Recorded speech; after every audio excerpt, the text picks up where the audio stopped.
It's time now for another Dr. Bob's Vlogs. It's like sitting around the campfire and singing. Except, no campfire and there's not going to be any singing. Unless, if we can avoid it. We put stanchions and handrails on the sailboat. This isn't a how-to, it's just something we did. That's coming up right now.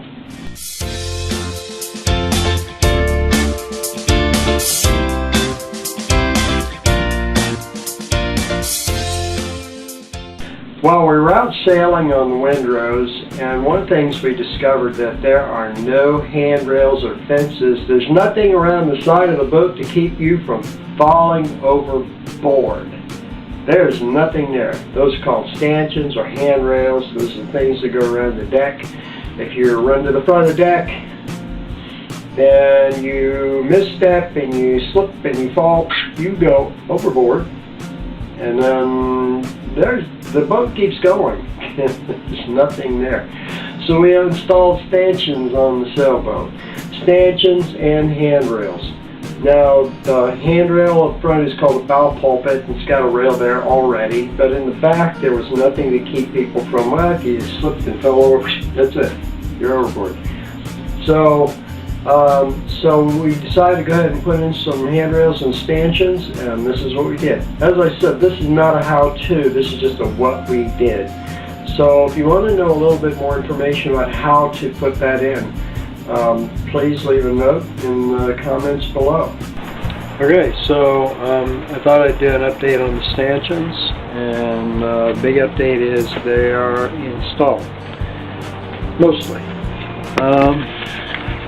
So here's what they are. Here's what it looks like. You can see they're all 2 feet tall, made them 2 feet tall. I've got a cable running through each one of these, and mounted to, I didn't get the right hardware for this piece. I just took a chain link and put some stainless clamp on there, and that's holding that.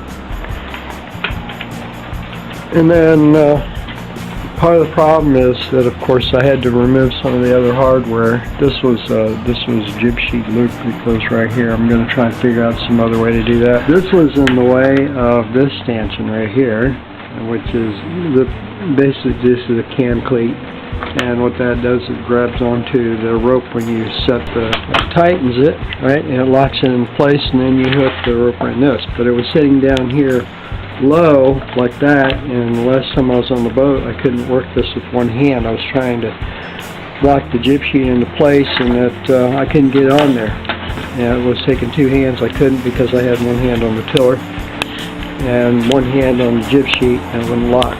So what I'm going to do is I'm going to put this up on a block and raise it up a little higher. I also had to move the cleat.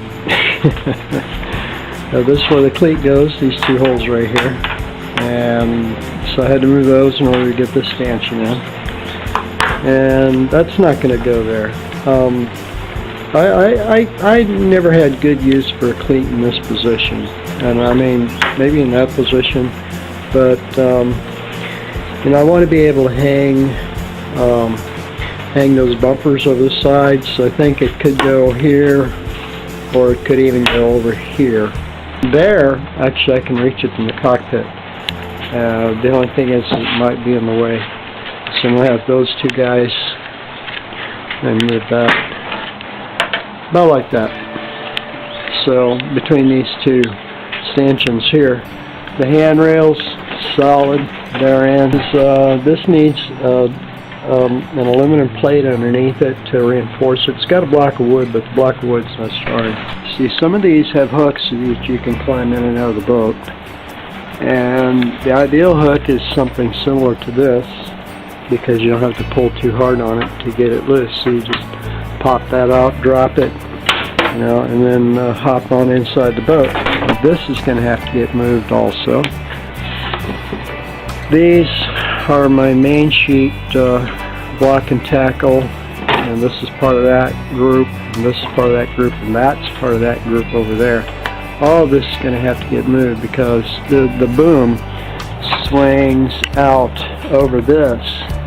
And if the boom is swinging out over this, it's going to just swing out and hang over these rails, which means it's going to be in the way. And a lot of people put a track for the main sheet over the companionway. But I can move this hardware and that hardware up to here where it won't be in the way. It's going to happen with jib sheet. You're either going to be going beating against the wind, or you're going to be going downwind. And if you're downwind, your jib sheet is going to go on the outside over here. And if you're going against the wind, your jib sheet's going to be on the inside, on this side of it. So I thought these little guys right here, instead of just having one, I could have one hooks over here, right? And that way, if I'm being against the wind, now a lot of sailboats, they try to get a happy medium and they put it right here. And that way, if you're beating against the wind, you've got that much angle and you can't get any more. The most angle you've always got to match the jib sheet to the main sheet. That means that the both sails have to be curved in the same direction. So if your main sail is like that, curved that way, then you have your jib also curved that way. But the main sail can almost go perfectly straight, and you can get real high into the wind. But the jib always has some kind of wide thing on it because it hooks over here.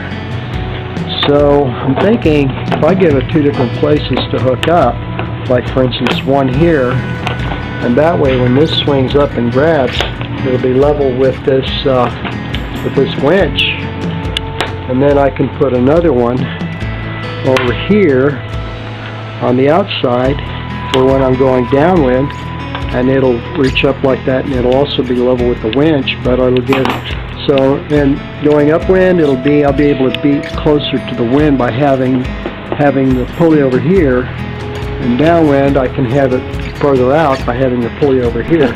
This costs more money than I wanted it to, but it's both sides all done. So we have stanchions for his safety, so that's good. Now you're on the boat. You slip and fall, you don't go overboard. Well, unless you slip through one of those big blocks.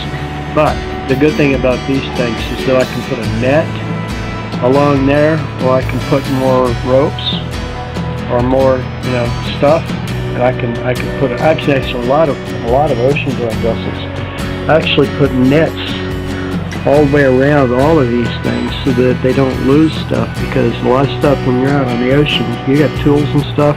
It has a bad habit of going overboard just because there's nothing there to stop it. So they'll put a lot of netting along these things just to keep stuff from going overboard. Actually, sailing the boat is just to test out all my theories, and it's always testing out, something. I can't help it. I'm always trying to make some improvement. This is an old sailboat, and 42 years it's been less than ideal, and I swear it had to be somebody's yard decoration. Nobody sailed this boat the way it is. It just went from person to person to person because they couldn't stand this, that, or the other thing. But if you want to make a boat right, sometimes you just got to put the money into it, and a lot of the money in these sailboats is the hardware. So that's what we're dealing with. It's a lot of money. These boats, the fiberglass, the plastic, the gel coat, cheap as dirt. What makes up the price of the boat, it's the hardware. Anyway, that's today's report. Thanks for watching my program. If you like my videos, be sure and subscribe to my YouTube channel. And for an organized listing of my YouTube videos, go to my website, www.wherearemyplacebos.com, and click on videos. Have a great day.